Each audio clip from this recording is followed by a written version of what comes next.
This is the inaugural episode of HR Rapport, and I hope that we can bring you the finest, fastest breaking, on-topic, business and HR news from around the world. I hope you're as excited as I am. Taco Bell is removing another beloved item from their menu. Wait, this isn't news? But it's a burrito wrapped in a quesadilla. We're a serious outfit here. Give me HR news or you will live mas. General Motors announced that it's looking for workers to voluntarily leave their company despite previously stating that they can save $2 billion without layoffs. Technically they aren't, but they've basically put everybody's jobs on the plank and they're pushing them towards the edge, while chanting, "No one has to jump." Feed them to the fishy. The voluntary separation program will cost GM an estimated $1.5 billion before taxes this year, and will be offered to all of U.S. salaried employees with at least 5 years of service, as well as global executives that have been with the company for at least 2 years.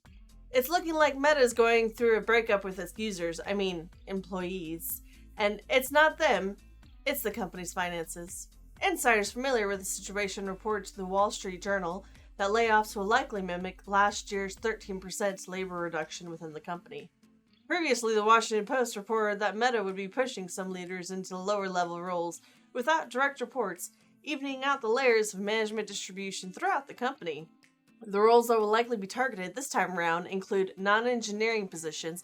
Meta's hardware and Metaverse division are also expected to be cut. Despite the news, Meta shares rose more than 2% in after-hours trading. It seems like someone was happy that they finally took their heads out of their Metaverse. Inflation is causing salaries to lose buying power, which is making it harder to recruit and retain employees. The government's proposed salary hike for the Fed is not enough to keep up with inflation, and it's causing workers to demand a higher salary. This is especially true for younger workers who are feeling the effects of inflation more than anybody else. However, federal agencies are finding unexpected benefit from the current economic environment. Many tech companies are struggling with lowered revenues and have reduced their workforce. Federal agencies are taking advantage of this and are filling long open STEM and tech positions with these workers. A Federal Reserve poll from the end of last year expressed that it would take an additional $3,000 more than the previous year to consider a new job, making this jump the highest percentage in 8 years. Officials noted that most of the pressure is coming from younger workers, but given the recent layoffs at Twitter, Roomba, Disney, and the previous stories, the same people from the poll will probably negotiate now.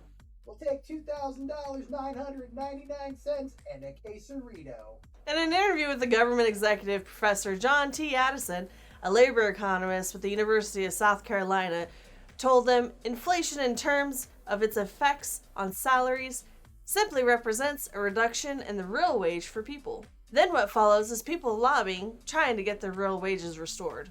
The FDIC has announced that Deposit Insurance National Bank of Santa Clara, or as my husband calls it, Dinner Biscuit, will take over SVB, which will reopen on Monday. It's because they got my money, honey. Insured depositors with up to $250,000 in their accounts will be able to access their funds. However, the majority of deposits at SVB were not insured, meaning it is uncertain when depositors will be able to access their funds or whether they will receive their money back.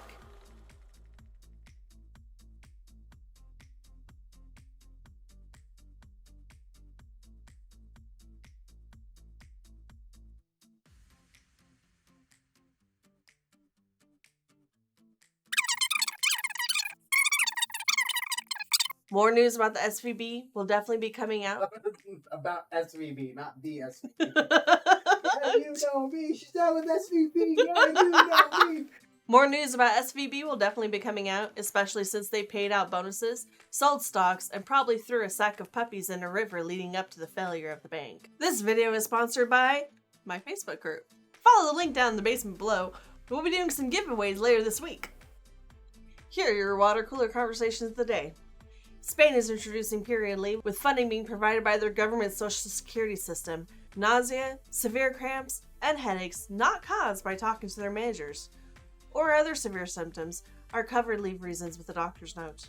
Michigan's House of Representatives passed a bill to repeal the right to work law that Republicans enacted back in 2012.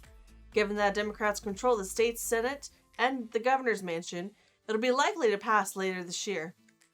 On a national scale, the Richard L. Trumka Protecting the Right to Organize PRO Act, a union-friendly piece of proposed legislation, was reintroduced in Congress at the end of last month.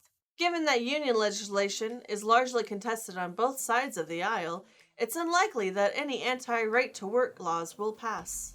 California thinks that franchisors should be jointly liable for employment violations, including breaks, overtime pay, and other national labor relations compliances. Franchisees stand to lose a substantial amount of autonomy, and given how invasive companies are these days, your next Mac Whopper could come with an arbitration agreement. A recent study unsurprisingly reported that being home alone without human interaction causes depression. Multiple recent studies are showing an increase in feelings of anxiety, depression, isolation, and other mental health concerns have risen between 5 and 9% over the last 2 years. It is to be noted that some of these reports generate data collected from company executives, the same people who really want people to please come back to the office. Come back on Wednesday when we cover Norfolk Southern. You look so f***ing friends with flags right now. Come back on Wednesday when we cover Norfolk Southern. We figured we'd give them another few days to screw up some more. Actually, a Union Pacific train just derailed today and it started a huge fire. Motherfucker!